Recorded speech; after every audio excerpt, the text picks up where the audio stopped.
I'll go back to this like mini series I've been doing where I've been looking at the Digimon World games and how they've been reviewed by Electronic Gaming Monthly. The only reason I've really focused on the Electronic Gaming Monthly reviews is because the reviews for Digimon World 2 and 3 are extremely funny and almost very like telling for their time. And just like very indicative of why we don't trust game reviewers as like a rule. But I say all that to say that I went digging just out of curiosity for the Digimon World 4 review because it's one of the most lambasted and despised Digimon games I've ever heard anybody talk about, and I know I played it. It's one of the games. It surely was something, but I can't find it in the archive. And every time, I mean, I typed in, Digimon World 4, Electronic Gaming Monthly issue. What issue was Digimon World 4, or what issue of Electronic Gaming Monthly was Digimon World 4 reviewed in? Like all these different things, and the fucking AI answer kept giving me August of 2005, which is incorrect. I don't know if you know this, for those of you people that have never read a magazine before, but magazines and books have something called a table of contents. And when you go to the table of contents, you can look and see, okay, well, these are the games that show up. Here's the page they're on, and Digimon's just not fucking on there. But there's credits, there's a bunch of things. I mean, they had, this was like when Destroy All Humans dropped, right? Multi-platform. I mean, like, Edios also came around this time. And I was thinking, like, did Digimon World 4 come out when DS and PS3 games were out? Is that a fact? That's fucking crazy to me. So I kind of I was doing some looking around, but ultimately I don't want to dwell too much on what I couldn't find. Instead, why don't we change it up? Let's go to Metacritic. We got some users here.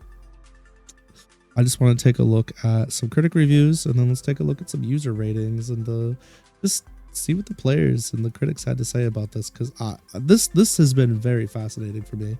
Again, I was in the middle of working on a video when all this kind of started, but this is just really struck me as an interesting thing. So I would like to do this with you guys. So buckle up and let's get ready for some of these hot or maybe not so hot takes. Yeah. Why don't we just take like a middle of the road one? We got 40s, we got 61. Let's just take one of these 50s. Cheat Code Central, sure. Never mind, no full review. IGN 61. We'll go here first, then we'll do a lower one. IGN. A bulk of Digimon. This is updated in 2012. I'm sorry. Posted originally in June 2005. A bulk of Digimon coverage published today usually focuses on Digimon's overwhelming likeness to Pokemon, and for good reason. See, whenever a reviewer says that you should be focusing on the likeness between the two, they lose all credibility for me. Just throwing that out there. The two properties share a number of aspects, not the least of which is the Mon at the end of the title. Okay, they do have the Mon at the end of the title, and they both focus on playing around with monsters, but like a bunch of fantasy games have monsters, but okay. Beyond this, there's an intrinsic nurturing of cute yet violent creatures and the resulting bond between human owner and or Pokemon or Digimon, whichever the case may be. More importantly, both properties have mass appeal in today's marketplace, with each claiming trading cards, television shows, video games, movies, and more. Yeah, so about that, unfortunately, the Digimon TCG just like continuously died when I was a kid, and nobody fucking collected them except me. I would, yeah, rough life. Unlike games in the Pokemon franchise, however, many of the Digimon titles have branched into different types of gameplay. This is true. Digimon, much like their anime, their games are always changing. If you're a Digimon fan, you know this. I think the most consistent thing we've had is like the Digimon story series. That's about it. It's been rough. If you want consistency out of these guys, you're not gonna find it. That's for sure. Let's see. Take the latest entry in the series, Digimon World 4, which plays very much like Final Fantasy Crystal Chronicles, a hybrid action role-playing game, in other words. Wow.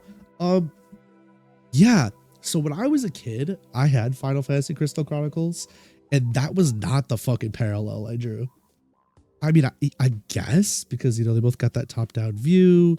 I don't want to say like chibi models, but that very low poly type model.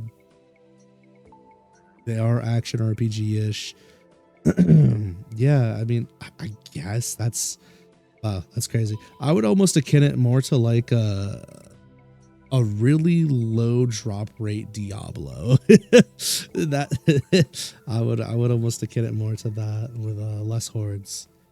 But yeah, I think that works actually. That's crazy. That's a sizable departure from the earlier Digimon titles, which appeared on the original PlayStation, PS2, and Game Boy Advance. This is especially true of the Digimon Battle Spirit titles, which played like Super Smash Bros. Series from Nintendo. Really, I mean, I guess it makes sense that they'd bring up Digimon Battle Spirit over Rumble at this point in time, right? Because Spirit was newer at the time, right? But wow, I would still no, because didn't fucking Rumble 2? Yeah, Rumble 2 was on the PS2. That's odd. Okay, that's not even mentioning Digimon Racing, but you get the point. And even though the above paragraph mentioned Crystal Chronicles, don't go making the mistake that World 4 matches its scope, quality, and design. Yikes. To be fair, Crystal Chronicles had its share of problems, true, but World 4 doesn't come close in terms of narrative, style, and gameplay mechanics. Anywhere it matters, World 4 is clearly Crystal Chronicles subordinate. Ouch. Yeah, that fucking hurts.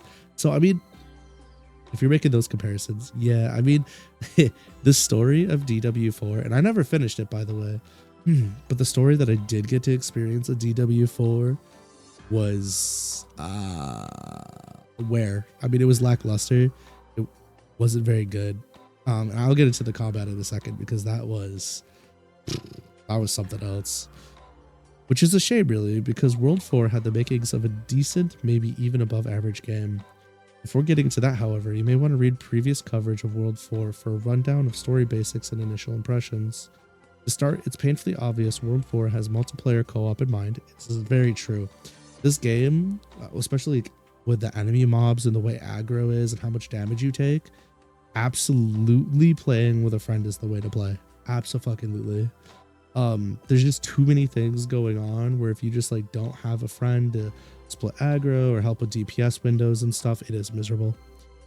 Which is fine, but those lacking social skills will find themselves largely out of luck due to the game's unbalanced single player mode. First few hours of the game see you battle a number of enemies, all of which seem advantageously brawny. True. They're not practically smart, quite stupid actually, but they'll mess you up real quick. You'll deal somewhere between 10 to 14 points of damage depending on the weapon selection, with enemies inflicting 16 to 35 points of damage. You also get 7 to 10 points of damage for touching enemies. Yeah, I hated that. One of the things I hated the most as a kid was you could get stun locked. Legitimately. You could barely touch or not touch an enemy, right? Or like a laser could come and shoot you and you're trying to like navigate the enemies and it would funnel through the enemies and then hit you and it'd bounce you off an enemy and then you bounce off another enemy and it would just keep happening and you would just be fucking stuck until you die. It is so fucking miserable. So fucking miserable. So yeah, the getting touched by enemies and then just dying for it or losing very valuable health because they hit you like a freight train right out the gate. Like this was the dark souls of the genre at that point, I feel like, because it was fucked up. Top it off, these enemies are numerous and wildly affectionate. You'll find they can't get enough of you. That is actually hella true. Just like I said, they're all over the place. They smother you at every turn. Generally, Digimon begin with 150 points of health, so you can imagine how fast it trains. Add to this low occurrence of health power-ups and lack of automatic saves and a free checkpoint system, you've got a genuine recipe for disaster. Yeah, so I want to talk about the maps real quick. The maps I did play, they're not kidding. You die, you're going back to like the start of the fucking level. It doesn't matter how deep you were in that bitch. And it's a slog. Because again, it's not just the size of the map and like the twists and the turns and the traps and the platforming, because there's platforming and traps too. It's the fact that a lot of the enemies aren't skippable, or it's incredibly difficult to skip a lot of the enemies, and some sections will just block off your escape route. like to the next area until you beat all the enemies. So you have to fucking fight all of the enemies if you die. And you have to fight them anyways, but yeah, so it's pretty miserable there. Things do get better once your Digimon evolves and gains experience. Those precious hours at the beginning of the game in single player just plain suck. Correct. At the core, World 4 lays a number of dungeons in desperate need of exploration. Each dungeon boasts a number of enemies, obstacles, traps, and bosses. Each dungeon also claims a number of locked doors, which you need one or more ID passes to open, which was really annoying. These passes are guarded in sub-dungeons by a vast array of enemies and snarling, ill-tempered bosses. I will say the bosses were fun. I think for the most part, I actually enjoyed the boss fights quite a bit. You'll spend a bulk of the game navigating these dungeons, clearing them of enemies, and finding the aforementioned ID passes. Task that offers decent fun, but ends up feeling lame overall due to a slew of annoyances. Yeah, so that's the thing. Like, with these maps and these dungeons, so many of them could have just been fixed by a little bit of like balance tweaking, or not like because there was definitely a lot of fake difficulty in this game. It just didn't need to be there. And I think if they tweaked that, or they just tweaked damage values, or I don't know, actually gave true Digivolution earlier, it'd be much better. At the top of this list are respawning enemies and a lack of balanced single player option. These two gripes are obviously tied together, since a part of balancing problem comes directly from respawning enemies. I forgot about the respawning enemies. Yeah, that shit was ass. There's a total lack of manual camera control. Oh my gosh. Imagine trying to platform on the most finicky 3D platformer possible while laser cannons are shooting at you and traps are springing and Digimon are chasing you, and you can't control your camera. Think about that. No double jump either. Actually, I think there was air strafing though. I could be wrong, but I'm pretty sure there's air strafing.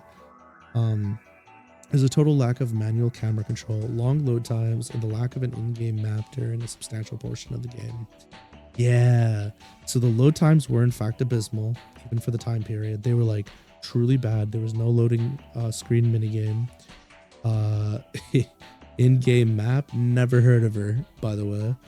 Enemies themselves look uninspired and annoy with overly cheap tactics. Ooh, yeah, I don't know about the uninspired thing because they all look like Digimon, and a lot of the models were actually pretty good. I thought the game was pretty pretty for the time.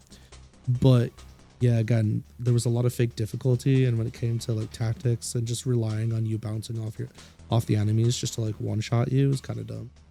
Plus not too bright. They simply launch projectiles at you or try to crowd you to death. Sometimes you'll even be caught literally bouncing between two enemies like a pinball. Very lethal problem that happened not often, but more than it should have. Yeah, exactly. Right. So they went through it too. Funny thing that they bring up the crowding you to death thing. I failed to mention this earlier, but when you attack, it stops your character from moving. Okay. So you have to, when you attack, it stops you from moving. You have to wait for the startup, and you have to wait for the ending frames and of the attack. And the problem is you don't always get enough pushback on your enemies. So sometimes if there's a wave of them and you hit the ones closest to you, the ones behind that will get even closer, so on and so forth, until you eventually inevitably get hit. Sometimes running isn't an option. So yeah, it was definitely a problem. On the upside, World 4 offers decent fun when playing with friends. You explore dungeons with up to 4 players, and like most multiplayer games, World 4 gets better the more people. Hello? World 4 gets better the more people that join. I don't know why I struggled with that. There's also a good amount of customization options, such as various incarnations of each of the 4 playable Digimon. I don't agree with that. Yeah, you can, there's like different gems and power-up stuff you could equip, and you get your signature attack, and you equip a bunch of different weapons to the Digimon, but I wouldn't really call them customization options. That's it, as somebody who's a Digimon World 4 defender, that's a wild one, but okay. There's also a good amount of weapons and armor to collect, not to mention rare items and stat building collectibles. There are even Digimon trading cards, all of which, of course, included in the single player portion of the game. But again, it's just nowhere near satisfying. Verdict. DW4 is the markings of a decent action role-playing game. Unfortunately, a myriad of issues bring it down. It has a wholly unsatisfying single-player game made worse by clunky camera, overly cheap enemies, also unbalanced, leaving players without any compatriots out in the cold. Bring in a few friends and things change drastically. In the end, World 4 conjures a decent dungeon crawl experience, if only because you get to play with friends. At the very least, you have someone with whom to vent frustrations. Do yourself a favor and rent before spending your bucks. 6.1, okay. I don't agree with this. I think expected or okay should be 5. I think that good should be 6, very good should be 7. Great is 8, phenomenal or exceptional is 9, and then masterpiece is 10. I think the whole corpo making 7.0s expected or average is so fucking stupid. I hate that so much. I hate that so much. Well, we got a review there. Let's take a look at a G4 TV. Let's take a look at official US PlayStation Magazine. Okay, well, let's go take a look at user reviews. Oh my god. It was like, this game's so old that a lot of these reviews are just like, you know, not helpful. But, oh shit, showing 8 user reviews. Delamentals. Pointless, unfunny, repetitive, and nonsensical garbage. I regret buying this trash in the past. The only game worse than this are Arc, Glitch Evolved, and Last Voided Daddy Issues Emo Gigantor 2? What the fuck? This has to be trolling, right? This has to be absolutely trolling. This game is in no way, shape, or form a 0 out of 10. 0 out of 10 would be like being completely unplayable, right? Like it literally is not able to be played.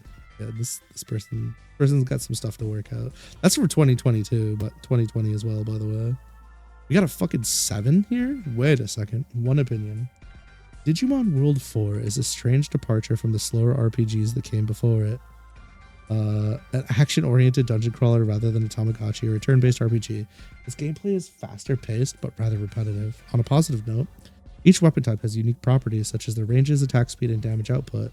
This makes experimenting with them and finding your favorite type fun. Some of the areas look nice and have decent music.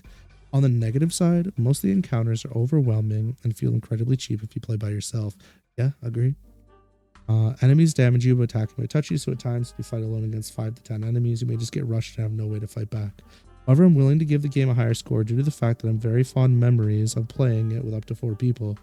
At which point it becomes absolute chaos, but also a lot of fun. If you want to play the game to completion, I recommend bringing a buddy along and choosing weapon types to complement one another. This way the game's difficulty becomes manageable and quite fun. If no one's willing to play with you, only approach this game if you're glutton for punishment or don't mind a game that was clearly not designed with a single player in mind, including every frustrating trope associated with that. Also, the load times rival Sonic 06. Having a handheld on standby. Damn. I still think that's like a very favorable review considering what they stated. I didn't even point this out and I probably should have, but the where was it? The music. Some of the areas look nice and have decent music. So I think at the time I thought it was a pretty game. I had a good time with it. But the music coming from DW1, DW2, and DW3, the music was disappointing. I've really liked Digimon music pretty much across the board. I don't think there's a game I went, damn, this shit sucks. But DW4 was truly a letdown. It did not hit the mark. I mean, I'm going to be playing some DW4 music in here and my thoughts in this video, and my thoughts might be changed by that point. But at the time, I remember feeling pretty let down about it. And I was like, damn, this shit's kind of ass. I think that and at the time, I think it was DW or Digimon Rumble Arena 2 soundtrack that I was like, this has some bangers and this has some misses.